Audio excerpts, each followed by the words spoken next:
बिस्मिल्लाहिर्रहमानिर्रहीम। आज हम पढ़ेंगे प्रेजेंटेशन ऑफ गुड पोस्चर, यानी कि जब भी कोई आपके पास पेशेंट आता है तो उसको आपने किस तरह से गुड पोस्चर प्रेजेंट करना है या किस तरह से सिखाना है उसे कि गुड पोस्चर किस तरह से होता है और उसको किस तरह से ट्रेनिंग देनी है। ठीक है, ये आपका बहुत ही इंपॉर्टेंट है और ये आज का लास्ट टॉपिक है पोस्चर वाले चैप्टर का। ठीक है, ये पास पेपर के अकॉर्डिंग बहुत इंपॉर्टेंट है। तो सबसे पहले तो ये बात याद रखें कि कोई एक सिंगल मेथड नहीं होता। ठीक है, गुड पोस्चर बताने के लिए या सिखाने के लिए पेशेंट को कोई एक सिंगल मेथड नहीं होता, बहुत सारे मेथड होते हैं। ठीक है, अब जो भी मेथड या टेक्निक हम सिलेक्ट करते हैं उसको सिखाने के लिए, वो एक डिपेंड करती है कि पेशेंट पे और दूसरा फिजियोथेरेपिस्ट पे, यानी कि पेशेंट कौन सा है, आया कि वो कोई स्पोर्ट्स प्लेयर है यानी कि डायनामिक पोस्चर उसे सिखाना पड़ेगा, या फिर कोई ऐसा बिजनेसमैन है या वर्कर है जिसको कंप्यूटर का वर्क है और सारा दिन झुक के वो काम करना पड़ता है, तो वो एक स्टैटिक पोस्चर वाला है, तो उसके अकॉर्डिंग हम लोग उसे ट्रेनिंग देंगे। बट एक चीज़ जो आप बहुत ज़्यादा एसेंशियल है वो ये है कि जो फिजियोथेरेपिस्ट है ना, वो जो भी मेथड अडॉप्ट करे, ठीक है, उससे उस पर यानी कि पूरा यकीन हो कि ये मेथड अच्छे से काम कर जाएगा। ठीक है, उसे प्रॉपर यकीन होना चाहिए उसे। ठीक है, अब वो कहते हैं कि जो भी हमारे पास पेशेंट आएगा ना पुअर पोस्चर के साथ, ठीक है, अब उसे जब भी कोई न्यू या कोई भी न्यू जो है गुड पोस्चर जब सिखाएंगे तो वो उसके लिए अनकंफर्टेबल होगा। ठीक है, जो भी न्यू पोस्चर होगा गुड पोस्चर होगा या फिर वो अननेचुरल फील करेगा, बिकॉज जब भी आप किसी चीज़ के आदी हो जाते हैं तो आपको वही सही लग रही होती है, उसके बाद कोई और आपको सिखाई जाए ना, वो आपको अनकंफर्टेबल फील हो रही होती है। ठीक है, जैसे कि मैं एक एग्जांपल दूंगी।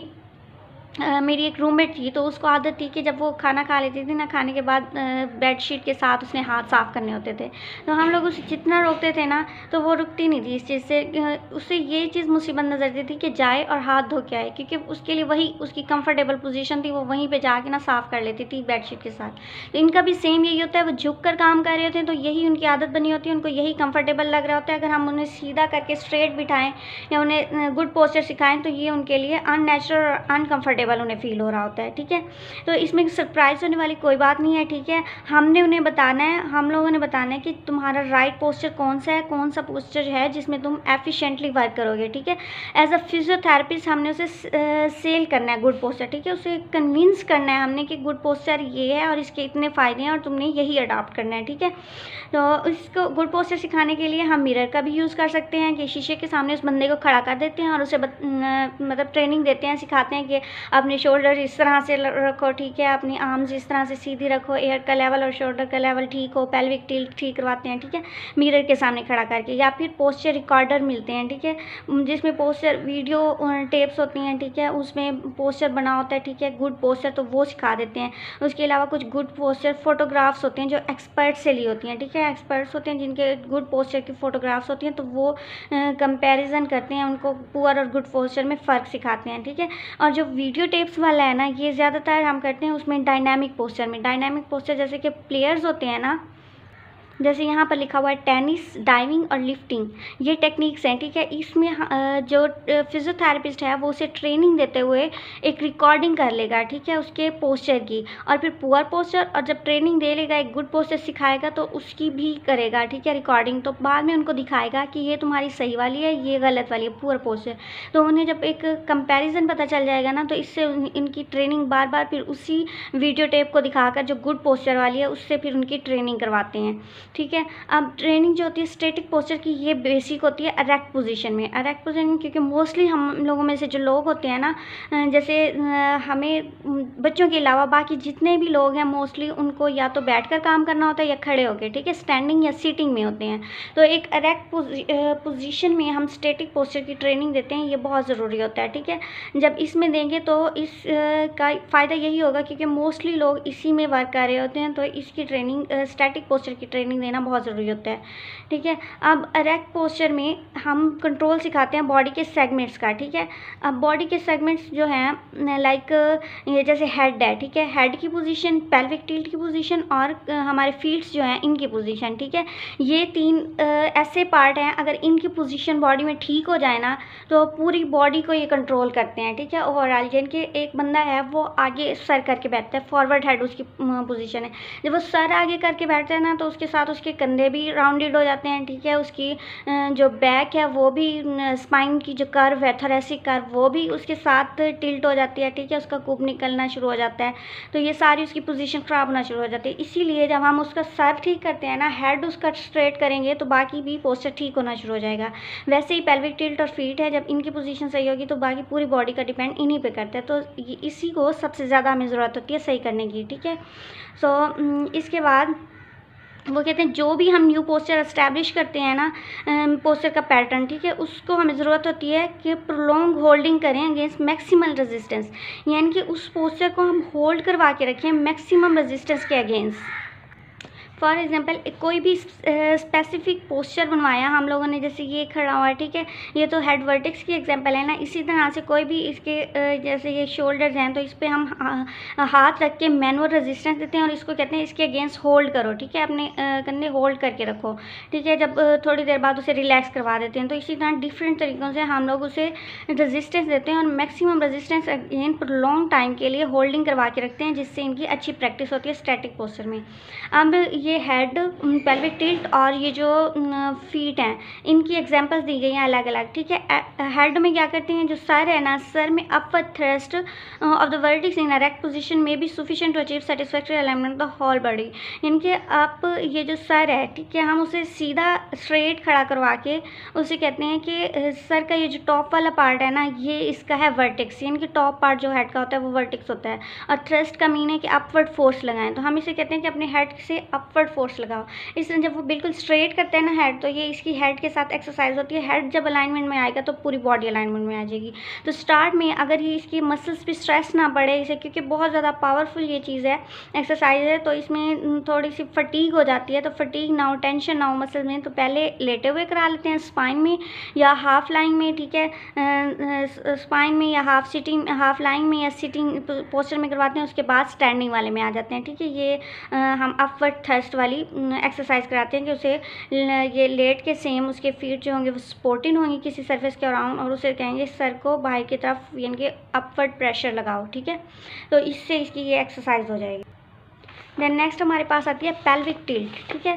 पेल्विक टिल्ट में आप लोग देखें, पेल्विक टिल्ट क्या होता है, एक पेल्विस जो होती है ना, वो एक न्यूट्रल पोजीशन में मेंटेन होती है, ठीक है। जो पेल्विस को आगे की तरफ ले जाना या पीछे की तरफ ले जाना, इसको कहते हैं आगे की तरफ एंटीरियर पेल्विक टिल्ट, और पीछे की तरफ जब आएगी तो इसको कहते हैं पोस्टीरियर पेल्विक टिल्ट, ठीक है। तो इसको हमने सिखाना है, उसे पेल्विक टिल्ट करवा के बार बार सिखाते हैं कि कौन सी पेल्विक यानी कि एंटीरियर पेल्विक टिल्ट क्या है, पोस्टीरियर क्या है, फिर उसे पता चलता है कि पेल्विक टिल्ट मेरा ख़राब है तो वो मैं न्यूट्रल में ले आऊँ, ठीक है। इसीलिए इसमें सबसे पहले क्रूक लाइंग वाली पोजीशन यूज़ करते हैं। क्रूक लाइंग होता है कि स्ट्रेट ये लेटा हुआ है, इसके नीज बेंड होते हैं, ठीक है, ये क्रूक लाइंग पोजीशन है। तो क्रूक लाइंग में उसे कहते हैं कि अपने एब्डोमिनल मसल यानी कि बेली बटन को प्रेस करे, ठीक है। जब इसको प्रेस करेगा नीचे की तरफ तो एब्डोमिनल मसल्स जो हैं वो कॉन्ट्रैक्ट करेंगे, इधर से इसके ग्लूटियल मसल यानी कि हिप के जो मसल हैं ये कॉन्ट्रैक्ट करेंगे। कॉन्ट्रैक्ट करने के साथ यानी कि इसकी लोअर बैक जो है ये फ्लैटन हो जाएगी, बिल्कुल नीचे सरफेस के साथ लग जाएगी। तो इस तरह इसका जो है पेल्विक टिल्ट में आ जाएगी एक तरह से। फिर इसको रिलैक्स करवाते हैं। फिर ये सेम पेल्विक टिल्ट जो है हम करवाते हैं लोविंग सीटिंग यानी कि सीटिंग पोजीशन में बैठा हुआ है, जैसे ये है, ये लोविंग सीटिंग है। यहाँ पे इसने अपने एंटीरियर स्पाइरल स्पाइन पे हाथ रखे हुए हैं, ठीक है। तो यहाँ पे भी सेम वही पेल्विक टिल्ट वाली करते हैं, एंटीरियरली टिल्ट करो पेल्विक को, ठीक है, आगे की तरफ ले आओ लंबर एक्सटेंसर्स को और हिप फ्लेक्सर्स को, ये इस तरह से इनको फ्लेक्स करते हुए यानी कि इनको टाइट करते हुए ये करवाते हैं, पेल्विक को टिल्ट करवाते हैं आगे और पीछे की तरफ। इसी तरह सेम पोजीशन हम करवाते हैं लोविंग स्टैंडिंग में, यानी कि लोविंग स्टैंडिंग में आपको पोजीशन दिखाती हूँ।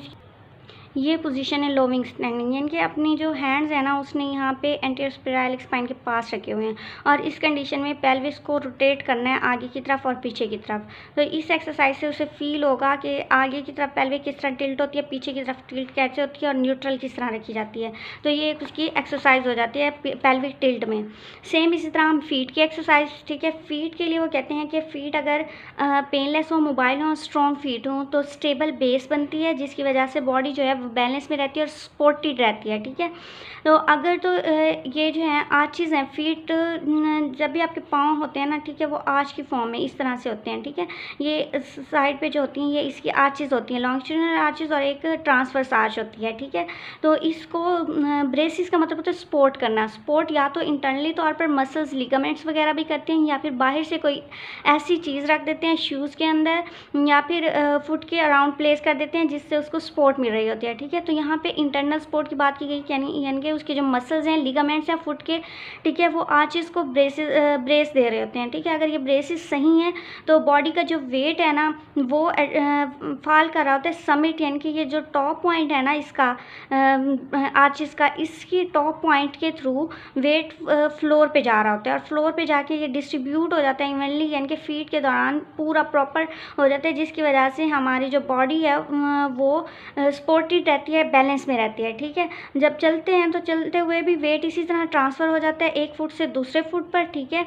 और ये जो ब्रेसिंग ऑफ आर्चेज़ है, यानी कि आर्चेस को सपोर्ट करने वाले मसल्स हैं, ठीक है, इनकी प्रैक्टिस कर सकते हैं हम वेट बेयरिंग पोजीशन में, यानी कि जिस पे हमारे पाँव पे वज़न पड़े, ऐसी पोजीशन, यानी जैसे हम खड़े होते हैं या चलते हुए या फिर बैठे हुए, इस तरह से कि हमारे वज़न ना पड़ रहा हो हमारे पाँव पर, इस तरह हम इन मसल्स की प्रैक्टिस कर सकते हैं। जिससे ये मसल्स स्ट्रॉन्ग होंगे तो स्ट्रॉन्ग बेस, ये सपोर्ट बनेगी, ब्रेस बनेगी और आर्चेस स्ट्रॉन्ग होंगी, और जिसकी वजह से हमारे फीट स्ट्रॉन्ग होंगे और हमारा जो बैलेंस है वो मेंटेन रहेगा बॉडी का, ठीक है, और बॉडी सरफेस पे स्टेबल रहेगी, ठीक है। तो ये चीज़ थी। और उसके अलावा एक इन्होंने कहा है कि जब भी फ्लोर पर हम फुट रखते हैं ना अपने फीट, तो सपोर्टिंग सरफेस को टच करने चाहिए, क्योंकि टच करने से ना प्रेशर पड़ता है सोल पर, तो प्रेशर से सेंसेशन जाती हैं हमारे माइंड को, और जिसकी वजह से एक बैलेंस मेंटेन रखता है। अगर ये सेंसेशन नहीं जाएंगी, प्रेशर नहीं पड़ेगा, सेंसेशन नहीं जाएंगी, तो वो प्लेन ख़राब हो सकता है, ठीक है। तो इसी की सेम प्रैक्टिस करवा सकते हैं सिटिंग में, ठीक है। Bracing of longitudinal arch and pressing the toes to the floor, यानी कि एक फुट है तो उसकी टोस को इस तरह प्रेस करके सिटिंग में बैठे हुए, जैसे ये पाँव है तो इसने पाँव को के टोस जो है उनको प्रेस करना है नीचे की तरफ। तो ये जो साइड पे आर्च है, लॉन्गिट्यूडिनल आर्च, एक मीडियल होती है, एक लेटरल लॉन्गिट्यूडिनल आर्च, तो इनकी जो है वो ब्रेसिंग होती है, ठीक है। Weight bearing areas must be kept in contact with floor, जो वेट बेयरिंग एरियाज हैं जैसे कि इसके टोस हो गए, हील हो गई, तो ये कॉन्टैक्ट में रहने चाहिए, ठीक है। सेम इसी तरह फीट के हम स्टैंडिंग में करवा सकते हैं। फीट टर्न फॉरवर्ड, यानी कि आगे की तरफ मूव करें और फिर स्लाइडली एक दूसरे से थोड़े से यानी कि फासले पर हों और फॉरवर्ड मूव करते जाएं फीट को। तो इस तरह से इनकी भी प्रैक्टिस, और हिप इस तरह से रोटेट हो जाती है आउटवर्ड, यानी कि बाहर की तरफ रोटेट हो जाती है लेटरली, तो ये भी प्रैक्टिस कर सकते हैं। अब जो कंप्लीट पिक्चर है ना पोस्चर की, वो कहते हैं इनमें से एक एक बॉडी पार्ट को एडजस्ट करते हुए हमारा पूरा कंप्लीट जो गुड पोस्चर का पैटर्न है वो नहीं बनता। गुड पोस्चर का पैटर्न तब बनता है जब हम आहिस्ता आहिस्ता ग्रेजुअली यानी कि प्रोग्रेस करते हुए हम कंप्लीट रिलैक्सेशन अचीव कर लेते हैं, यानी कि हमारे जो मसल टेंशन में थे और जो वीक थे उन दोनों के दरमियान एक बैलेंस आ गया है, ठीक है। बैलेंस टेंशन हो गई है, कंसंट्रेशन इज़ रिक्वायर्ड फर्स्ट। जब भी कोई भी हम पोज बनाते हैं स्टार्ट में हमें उसके लिए बहुत ज़्यादा यानी कि हमें कंसंट्रेशन की ज़रूरत होती है। जब वो ईजी हो जाए हमारे लिए तो हम नेक्स्ट पे मूव कर जाते हैं। यही चीज़ इसमें लिखी हुई है, इसमें ज़्यादा ये वाला बेशक आप ना करें, इस तरह इंपॉर्टेंट नहीं है। बाकी ये प्रेजेंटेशन जो थी ये पॉइंट आपके लिए बहुत इंपॉर्टेंट है। Thank you so much. अब नेक्स्ट हम कोई अच्छा सा टॉपिक स्टार्ट करेंगे।